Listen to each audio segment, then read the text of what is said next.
Welcome back, everybody, to a special edition of the Popanimecomics Lounge, where I have with me one of the creators of Teenage Mutant Ninja Turtles, Kevin Eastman, and a creator I can finally cross off my bucket list. So thank you for being on the podcast. Thrilled to be here, Andrew. Thanks for having me on. I am super stoked, and I know that a lot of people are going to be really happy to hear what you have to say and everything. And we are only a few short days away from San Diego Comic-Con. And there's a lot going on with you right now in the comic world. So what is it like for you coming into this convention knowing that you co-created the Teenage Mutant Ninja Turtles 34 years ago, and it has remained one of the most relevant comics spanning over several generations, had movies, toys, several animation series? What does that all mean for you? It's mind-blowing in every sense of the word. And like you said appropriately, it was crazy to think that this past May was the official 34th, I don't want to get a year ahead, 34th birthday of the Turtles.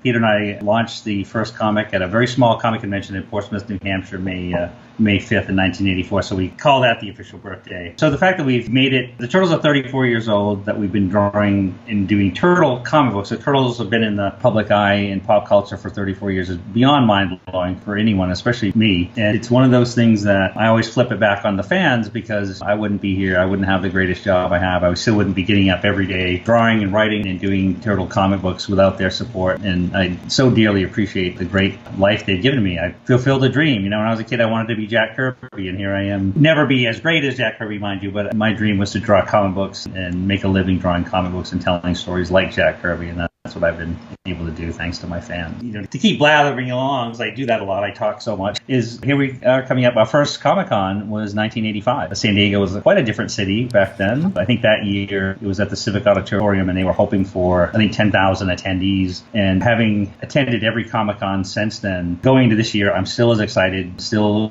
thrilled to be in the middle of the madness in the original official Comic-Con, because it was the biggest for the longest time. It was the one that everybody looked forward to, and I still look forward to it, even though I live here. It's in my backyard now, and I'm still just as thrilled to be going next week. And to piggyback off of that, since they've been around for 34 years and almost 35 at this point, not to get a year ahead of ourselves, how do you feel that you have had the opportunity that very few comic writers get and creators get and artists get to span over multiple generations? That's a great question, and that's even more mind-blowing to me, because I always go back to the very first issue as an example. Is, you know, when Peter and I did that, it came from such a wonderful place in that we were passionate. We wanted to write and draw comic books. We felt that we probably might not sell more than a couple hundred of these books, but we had so much love and so much desire to do that. That was the main focus, and the fact that we sold enough of those comics to then do a second one, and then a third one, and then a fourth one, it was crazy. You know, it's like we were actually making a living drawing comics. Having that then transition in basically 4 short years. By 1988, the first Turtles cartoon was on the air, the toys were on the shelves, and that was a whole other thing where we just didn't know how it would be received. Would people really want to be watching these crazy mutant reptiles buy these toys? And when the public embraced that and it sort of took off on this whirlwind tour from the toys to the movies to the cartoon shows, that whole experience was like, could have easily died a happy man. And then here we are when Nickelodeon, Viacom, and IDW relaunched the entire Turtle brand back in 2011 with the new comics, the new cartoon show, and it found a new audience. And I always say that, you know, you can't tell a child what's cool. When you were a kid, you decided what was cool. When I was a kid, I decided. Kids today are the same way, and there's so much they're exposed to now, but the fact that it still resonates in some cool way with these kids today is epically mind-blowingly cool. It's humbling, actually. And now to talk about 2011, that was the year you came back into the Teenage Mutant Ninja Turtles after taking a break from them. What was that like, coming back to this franchise and coming back home, for lack of a better word? No, it's an appropriate term. Even though I hadn't done anything specific or physical directly, you know, no Turtles comics, or did not work on any specific Turtle projects for a while, they were always with me. It's like my family, and they're always part of everything I do. But when IDW, my friends Scott Dumbier and Ted and Robbie from IDW, when they got the license to do the new Turtles comic book, they called and asked if I'd like to come meet Tom Walsh, the head writer, who had a great pitch that Nickelodeon had approved, and they want to launch a new comic book series and would like to be involved. Well, I came down and met Tom, coolest guy on the planet, great ideas, really flipped out over his vision, his mannerisms. I just joke that I want to be Tom Walsh when I grow up because he's such a fantastic writer. We just turned in issue 86. He's written every single one of those issues. He and Bobby and I will plot together, we'll work out the story arcs, we'll work out where it's going, but Tom does does all the heavy lifting, and he does such a wonderful job. The artists that we get to work with on the series are even cooler because I call them kids because they're half my age or less, and they're twice as talented. So I love them, and I also hate them because they draw better than I do. But they bring such wonderful energy to the line, between Tom and guys like Dan Duncan, the original series artist, Corey Smith, Mateus Santuclo, Sophie Campbell, and not to leave anybody out, but there's so many of them that grew up on the original Turtles and bring their love and passion into these stories and what they draw. It's really energizing, and it makes the old man feel pretty happy. And now, not to date yourself, but the world has changed since the Turtles were first created and the first comics were coming out, and even throughout the animation series that have been out there. How does that affect you with the Teenage Mutant Ninja Turtles drawing, writing, creating, and even plotting it all out? Again, good question in that it's kind of a cool thing that when you think like the kinds of references that Peter and I put in some of the early issues, issue 1, issue 2, the Daredevilisms, the New Mutants, the animal characters, the different, without getting too political or too dated too much, there were specific things that affected and helped propel the kinds of stories we did now. And that never changes. I think that, we're definitely drawing on world,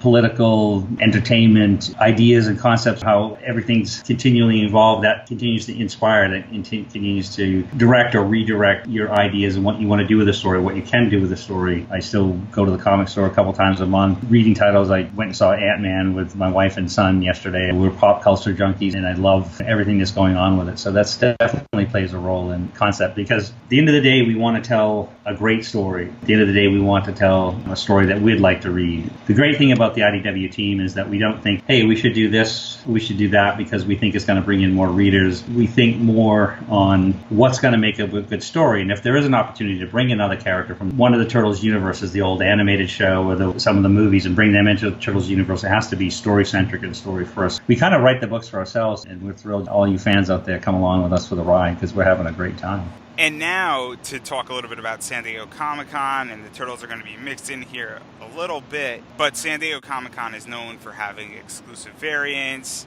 as well as news releases. And without going into too much detail, do you or IDW have a cool variant that's going to be out with the Teenage Mutant Ninja Turtles? Or is there anything major coming out that you could hint at that people should be out on the look for? Sure. There's always going to be cool turtle stuff going on at Comic-Con. One of the things, as a fan, I know that NECA Toys is launching their movie Turtles as one of the deluxe collector sets. I want one of those. IDW's releasing for the first time since 1996 the Kevin Eastman, Simon Bisley graphic novel Body Count that was originally published by Image. It's coming out as a hardcover, and I think there'll be a special black and white covered variant of that. But what I'm really excited about, besides all the turtle stuff that we're going to see, there's going to be some new details and some new information on the rise of the Teenage Mutant Ninja Turtles, the new Nickelodeon series, which would be fun, and I think fans are going to dig it. My project that I launched just after Comic-Con last year for a story I created called Drawing Blood, we launched the Kickstarter in August of last year. We hit our goal thanks to our fans, but we're going to show a lot of exclusive material from this project at the show. We're going to press next week, so all the fans that supported Drawing Blood are going to be getting copies into the first couple weeks of August, but we're going to do some sneak previews because the story is quite fun and it's quite exceptional, and we couldn't have realized it without the fan support. And now I want to table Drawing Blood for a few minutes because I want to touch upon something that also happens at San Diego Comic-Con, and that is autographs. People love getting their things signed. So where are you going to be at San Diego Comic-Con, if you know, and what is your policy for people who want to get autographs and advice, considering that San Diego Comic-Con can be a zoo? Typically, when we do our shows other than Comic-Con, one of the things that Courtney and I like to do is we arrange it with the show host that anybody that comes is willing to stand in line to get a chance to meet me and chat with me for a few minutes. It's one autograph free for everybody. Every man, woman, and child, they get one autograph free, and if they want to purchase another autograph, they can pay $20. It's mainly so that you fans pay enough to get to the shows, get into the shows, and I want to give you a thank you back. The first autograph's free for everybody. But at Comic-Con, it's run a little differently in that the IDW line is free to all attendees, and I'll be signing with IDW from 1 to 3 on Thursday. And then after that, I'm doing 2 private posted signings with a company called Planet Awesome Comics, and they're located in the Torpedo Comics booth, a big, large booth area there. So that people can buy tickets to, and there's prizes, there's giveaways, but people can buy tickets to get exclusive certain number of autographs signed for Saturday and Sunday. And that Saturday is 11 to 1, and Sunday is 11 to 2. But otherwise, I'll be bouncing all over the place, annoying people. I'll be over at the Heavy Metal booth saying hi to everybody, but the signings are limited. But I look forward to seeing everybody there.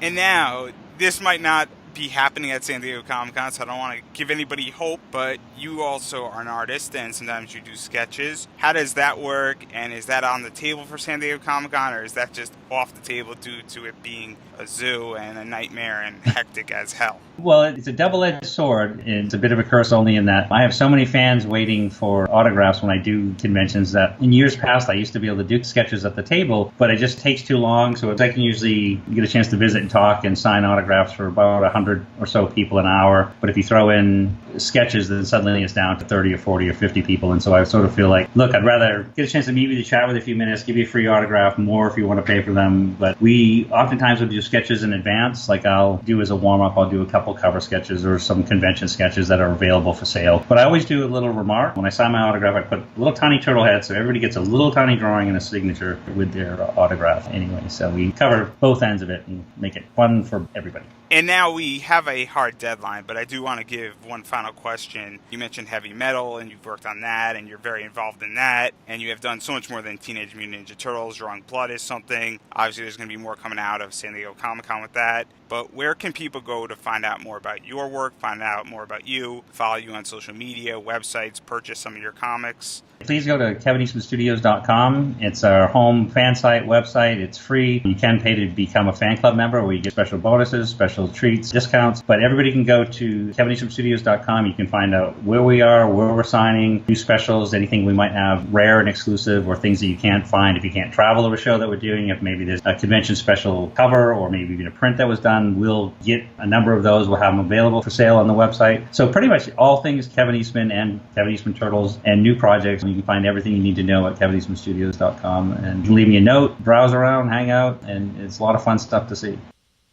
As always, thank you for listening to this special edition of the podcast, and we can be found on iTunes, SoundCloud, and Stitcher Radio, and anywhere else where you listen to your podcasts. And while you wait for the podcast to return, you could definitely check us out at Popanimecomics.com for articles relating to anime, comics, and pop culture, as well as give us a follow on Twitter at Popanimecomics. And towards the end of the month, if you like our Facebook page, Pop Anime Comics, you can definitely get some free panels that will be at BlurredCon that I will be Facebook live streaming. So definitely give the Facebook page a like. And until we return, have a wonderful few months, and we will be back stronger than ever in September.